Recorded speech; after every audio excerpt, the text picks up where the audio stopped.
Aquaman 47, Kelly Sue DeConnick writing with Robson Roca on the art. This is the final issue in the first arc of this run. And we have, Nana, the saltwater dragon. Nama. Nama, yeah. Nama shows her 3 different facets here. Yep. One of which was very Joker-esque. I don't know if that was just me, but it was like a white woman with green hair, and I was like, that's kind of Joker-esque, that one. But it's fine. That said, hockey playoffs are on right now. The Sharks are the biggest rival for the Knights right now. And I've learned that the Sharks fans are Nama manifest. They are just beings of pure salt on Reddit. And I could not help thinking that as I read this. So hilarious. So it turns out Aquaman using his aquakinesis calls in all the old gods who, we found out all the people on the island were all these old gods. My favorite one, I need to get the name again because I liked the whale a lot. Yeah. What was his name? So isn't that Tongoroa? Yeah, it was like just Tang, they called him for sure, I think. Tang, yeah. I liked him a lot. He was cracking me up.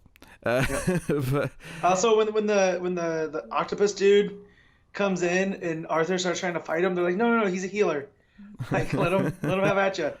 I don't know. I know Aquaman's used to dealing with that type of stuff. Octopuses creep me out.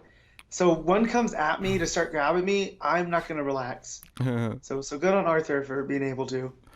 So basically what happens is, obviously a lot of this is just like the fight and kind of the underwater carnage of the thing. It looks gorgeous still, which is the main thing here. Just it looks great.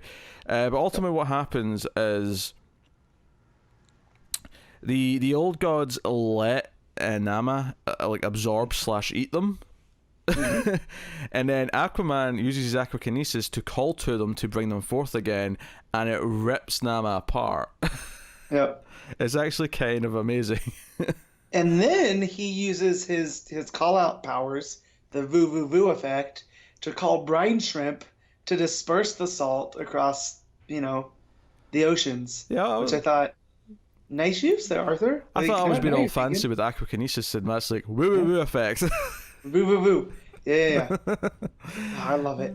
And then just when Aquaman might actually be in trouble at the end, he's grabbed by this water entity who is heavily implied here to me that is the god, the ocean god. The father. Yeah, the father.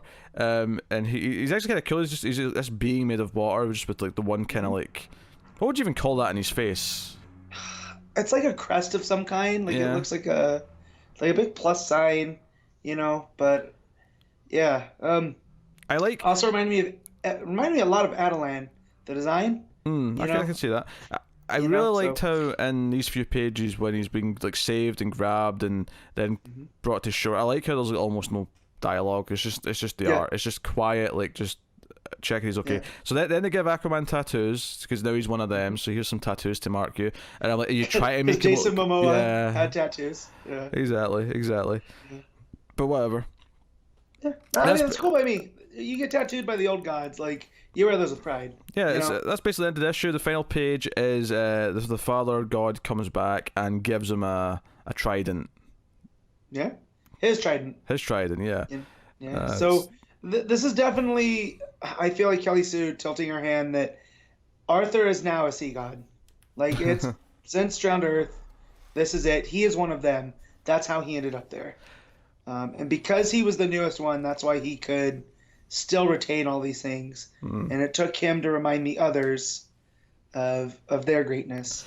If that's where the story's going, hell yes, I can get behind that. Yeah, and then of course because the older gods like, hey, we can like we'll let you drink the thing next time, and you can so he knows remember who you are. So hopefully that means next issue we're going to get him having his memories back. Because we know we're getting to Black Manta and like Mira and stuff by issue 50, so we're getting up there. Yeah. This was issue 47, so we know we're coming to that stuff, which is cool. Well, and also Callie, she's come to terms with being the Kalake, and so she's like this half demon looking girl now too. So I like that Kelly Sue's playing with all this mythology of the ocean. Yeah, and she got that whole thing where it's like, you can choose if what's inside you is monstrous. Like that's up to you. Right. So I like that too. Yeah. So a lot of good stuff. I was sad Abnett's run was coming to an end, but so far 5 issues, Kelly Sue's really killed it. And it's different as well, which I like. I like there's a completely different take on it. And I think this first arc, it was nice that it was so cut off from the rest of the things. But we can get back to Mira and Atlantis and all that other stuff. But I was getting to the point where like, okay, I'm sick of Atlantis politics. We can get away from that and do something else for a while. And this has been a nice fresh, breath of fresh air. I mean, which is obviously a weird phrase to use when we're talking about Aquaman, because we're not breathing there in Aquaman. We're breathing wonderful H2O. But yeah, so what are we giving Aquaman? 47. I'm giving this one a 9. I really enjoyed it. Ooh, yeah. I liked it a lot. I'll probably go with 8.5. I won't quite go with the 9, but it was really good. It was really good. Yeah. Enjoyed this arc a lot.